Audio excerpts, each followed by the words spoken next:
Hai teman-teman, kenalin aku Sabila. Sama teman-teman aku ada Erika, Vero, dan Hani. Bakal ngejelasin review materi tentang social group work yang udah kita dapetin selama kelas di social group work bersama Pak Heri Wibowo.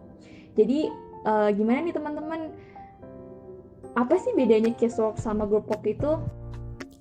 Nah, teman-teman, sebenarnya casework dan group work memiliki tujuan yang sama, yaitu sama-sama membantu klien untuk menyelesaikan permasalahan yang dihadapinya.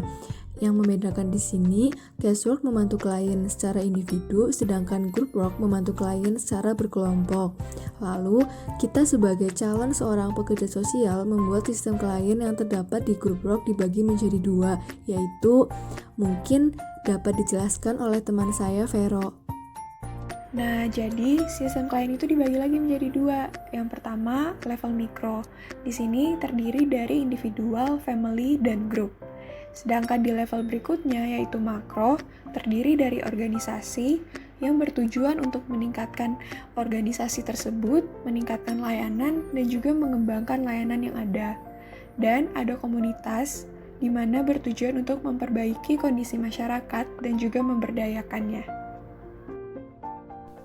Sebelum masuk ke praktik pekerjaan sosial itu sendiri, perlu diketahui bahwa pekerja sosial itu menggunakan dirinya sendiri sebagai instrumen utama dalam praktiknya. Atau disebut juga use of self. Maksudnya menjadikan diri sendiri instrumen itu apa ya? Ternyata pekerja sosial harus memahami dirinya sendiri sebelum mencoba memahami orang lain. Jadi, ada beberapa skill yang harus dibangun oleh pekerja sosial dalam social group work. Di antaranya, understanding, sensitivity, respect, acceptance, empathy, cooperative intention, hopefulness, partnership, support, commitment, and confidence. Yang satu persatu akan dijelaskan oleh teman-teman saya.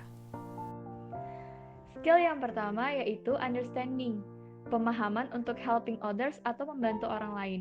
Yang kedua ada sensitivity, yaitu peka terhadap keadaan, di mana penting bagi seorang peksos untuk mampu mengidentifikasi atau peka terhadap sensitivitas orang lain.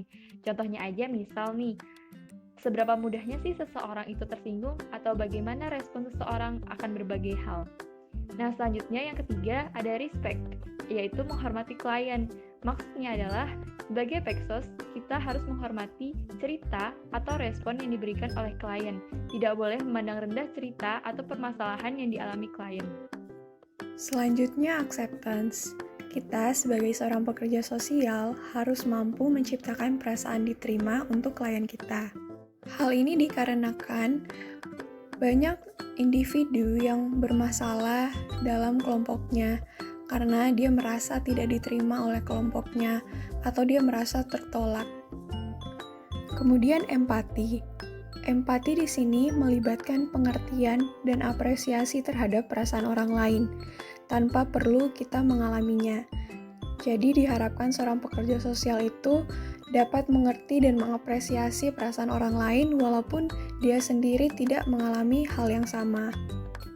Selanjutnya, cooperative intention bertujuan untuk bekerja sama dengan media kelompok.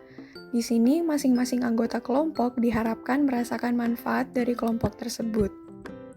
Selanjutnya, skill yang harus dimiliki oleh seorang pekerja sosial yaitu hopefulness, bahwa kehadiran seorang pekerja sosial menjadi kehadiran yang bermanfaat bagi setiap klien, sehingga dalam suatu kelompok dapat merasakan manfaat dari sesi yang telah disediakan oleh pekerja sosial. Kemudian ada partnership, di mana partnership di sini seluruh anggota menganggap teman kelompoknya sebagai partner. Lalu support, pekerja sosial memberikan dukungan penuh terhadap klien serta selalu membantu klien untuk menyelesaikan masalah yang sedang dihadapinya. Selanjutnya terdapat komitmen. Sudah seharusnya pekerja sosial berkomitmen dalam membantu menyelesaikan permasalahan klien, karena satu masalah saja bisa juga begitu kompleks dan membutuhkan waktu yang tidak bisa ditentukan dalam prediksi kita. Lalu ada confidence, jadi dalam membantu menyelesaikan masalah harus ada kepercayaan diri untuk memimpin sesi praktik dari pekerja sosial itu sendiri, karena dengan itu barulah kita dapat memberi aura yang sama untuk klien kita. Nah, teman-teman, itu tadi skill apa saja yang harus dibangun oleh seorang Peksos dalam menangani social group work. Selanjutnya, ada 3 proses intervensi yang dilakukan oleh Peksos dalam social group work, yaitu yang pertama assessment, yang kedua plan of treatment, yang ketiga treatment. Assessment di sini berfungsi untuk menggali informasi sebanyak mungkin tentang klien dan lingkungan klien. Setelah tahap assessment, kita bakal mengetahui nih apa aja yang dihadapi oleh klien kita, permasalahan-permasalahannya, dan lain sebagainya. Oleh karena itu, selanjutnya yaitu rencana intervensi yang akan kita lakukan untuk mengatasi permasalahan klien tersebut. Yang paling penting sih, help people to help themselves. Jadi kita membantu klien untuk menemukan solusi atas permasalahannya dia. Dan yang terakhir ada treatment. Setelah tahapan plan of treatment dilalui, maka tahapan yang akan dilakukan selanjutnya adalah melakukan pendampingan atau membimbing klien saat melakukan terapi. Begitu teman-teman, sekarang kalian lebih paham kan gimana caranya mengintervensi klien dalam social group work? Oke, kita lanjut aja ya. Selanjutnya bakal ada klasifikasi yang kita bakal jelasin. Klasifikasi tentang treatment group dan task group. Oke, mungkin mantap sekali tadi ya yang udah dijelasin sama Kak Sabila. Jadi mungkin di sini aku bakal ngejelasin sedikit tentang classification of group, di mana classification of group ini dibagi menjadi 2, yaitu ada task group dan treatment group. Task group di sini yaitu adanya kelompok sengaja dibentuk untuk menyelesaikan tujuan tertentu, artinya memiliki tujuan yang sama. Sedangkan treatment group ini adanya kelompok dibentuk untuk mentreatment anggota kelompoknya agar siap berpikir lebih terbuka.